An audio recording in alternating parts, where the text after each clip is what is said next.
வணக்கம். நான் டாக்டர் விமலா, பழனி, நெய்க்காரப்பட்டி.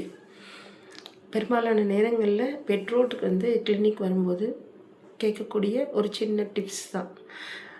என் குழந்தை ஃபிசிக்கல் கேம்ஸில் ஆக்டிவாக இல்லைங்க, என் குழந்தை ஓடி விளையாட மாட்டேங்கிறான், என் குழந்தை கம்யூனிகேஷன் ரொம்ப கம்மியாக இருக்குது, என் குழந்தை எல்லா குழந்தை மாதிரி விளையாடலை, இந்த மாதிரிலாம் நிறைய நேரங்களில் கம்ப்ளைண்ட் பண்ணுறாங்க. ஸோ இந்த மாதிரி தருணங்களில் நம்ம பெற்றோர்கள் நம்ம புரிஞ்சிக்க வேண்டிய ஒரு விஷயம் இருக்குது. எப்பயுமே பெற்றோர்கள் குழந்தைங்க எதன் மூலம் நமக்கு ஒவ்வொரு வாழ்க்கையில் ஒரு ஒரு செயலையுமே படிக்கிறாங்க அப்படின்னா, புத்தகங்கள் கல்வியை தாண்டி வாழ்க்கை கல்வியெல்லாம் நம்ம பெற்றோர்கள் நடந்துக்கிற விதமும் நம்ம பயன்படுத்தக்கூடிய வார்த்தைகளும் நம்மளுடைய ஊக்குவிப்பும் தான். ஸோ பல நேரங்களில் நான் பெற்றோர்கள்ட்ட சொல்லுவேன், ரொம்ப அட்வைஸ் பண்ணாதீங்க, நீங்கள் செஞ்சு காமிங்கன்னு சொல்லுவேன். இப்போ குழந்தை பெட்டை எடுத்து வைக்கல அப்படின்னு சொன்னால் நீங்கள் பெட்டை எடுத்து வைங்க. ஸோ குழந்தை தண்ணி ஹெல்ப் கேட்டால் பண்ணலைன்னா நீங்கள் பண்ணி காமிங்க, அந்த மாதிரி நம்ம சொல்லிகிட்டே இருப்போம். அப்படி பெற்றோர்கள் இந்த விளையாட்டுன்றதை நம்ம எப்படி ஊக்குவிக்கணும் அப்படின்னா, ஒன்று அவங்களுடைய எனர்ஜிக் டைனமிக் பேட்டர்னை புரிஞ்சுக்கணும். இன்னொன்று, அவங்க மென்டல் ஸ்கில்லில் இருக்கிறவங்கள நீங்கள் ஃபிசிக்கலாக எந்த அளவுக்கு எவ்வளோ ஃபோர்ஸ் பண்ணாலும் அவங்க ஓடி ஆடி விளையாட மாட்டாங்க. இல்லை அதை நம்ம லேசின்னு அடையாளப்படுத்தக்கூடாது. எப்பயுமே பாசிட்டிவான வார்த்தைகளை யூஸ் பண்ணணும். அடுத்து, மென்டல் ஸ்கில் இருக்கிறவங்கள நீங்கள் ஃபிசிக்கல் கேம்ஸில் விளையாட விட முடியாது. அதே மாதிரி ஃபிசிக்கலாக ஸ்கில்லாக இருக்கிறவங்கள நீங்கள் மென்டல் கேம்ஸ்குள்ளே திணிக்கக்கூடாது. ஒரு குழந்தை ஓடி ஆடி விளையாடுற குழந்தையாக இருக்கும், நீ உட்காந்து செஸ் விளாடு, நீ உட்காந்து கேரம் போர்டு விளாடு, நீ உட்காந்து பசில் விளாடு, நீ உட்காந்துட்டு ட்ராயிங் பண்ணு, நீ உட்காந்து பெயிண்ட் பண்ணுன்னு நம்ம ஃபோர்ஸ் பண்ணக்கூடாது.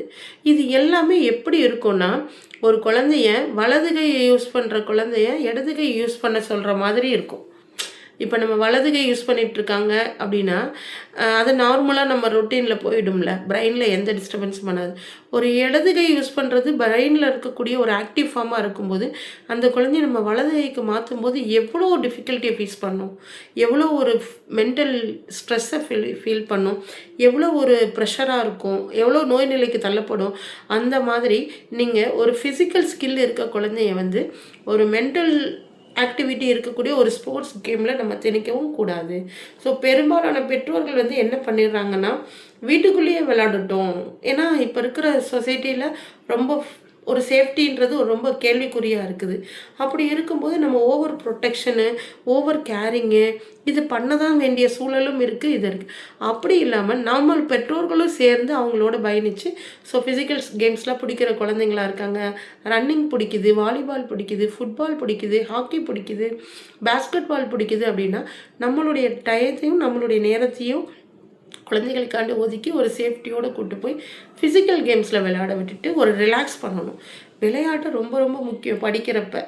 அதே மாதிரி மென்டலாக ஆக்டிவாக இருக்க குழந்தைங்கள நம்ம மென்டல் ஸ்கில்ஸ்லாம் இருக்கிற அவங்களுக்கு ரொம்ப நல்லா வருது அப்படின்னு சொல்கிற பட்சத்தில் அவங்களுக்கு பிடிச்ச இன்டோர் கேம்ஸாக இருக்கலாம், இல்லை செஸ், கேரம் போர்டு, பசில்ஸ் விளையாடுறதா இருக்கலாம், பெயிண்டிங் மாதிரியான விஷயங்களில் இன்ட்ரெஸ்ட் இருக்கலாம், ட்ராயிங் இன்ட்ரெஸ்ட் இருக்கலாம், ஸ்டோரி டெல்லிங் இன்ட்ரெஸ்ட் இருக்கலாம். ஒவ்வொரு இண்டிவிஜுவலுக்கும் ஒரு இண்டிவிஜுவல் ஸ்கில் இருக்கும்.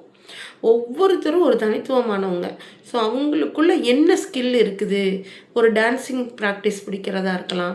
ஸோ அதை நம்ம ஃபைண்ட் அவுட் பண்ணி அந்த குழந்தைகளுக்கான ஒரு ரிலாக்ஸ் கொடுக்கணும். ஸோ ஒருத்தவங்கள மாதிரி ஒருத்தவங்க இருக்கணும்னு கம்பல் பண்ணக்கூடாது. அது சைக்காலஜிக்கலாக குழந்தைங்கள ஓவராக ரொம்ப ஸ்ட்ரெஸ்ஸாக தான் ஃபீல் பண்ண வைக்கும். ஒவ்வொருத்தருக்குமே உற்சாகம் தான் ரொம்ப ரொம்ப முக்கியம்.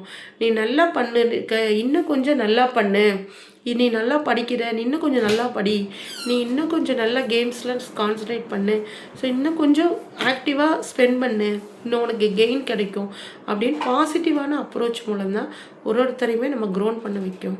ஸோ இந்த மாதிரி ஒவ்வொருத்தர் பேரண்ட்ஸுமே அப்ரோச்சிங் மெத்தடில் சில மாற்றங்களை வைக்கிறதன் மூலம் குழந்தைங்களை எப்போவுமே எனர்ஜெட்டிக்காக எந்தவாக வைக்கலாம்.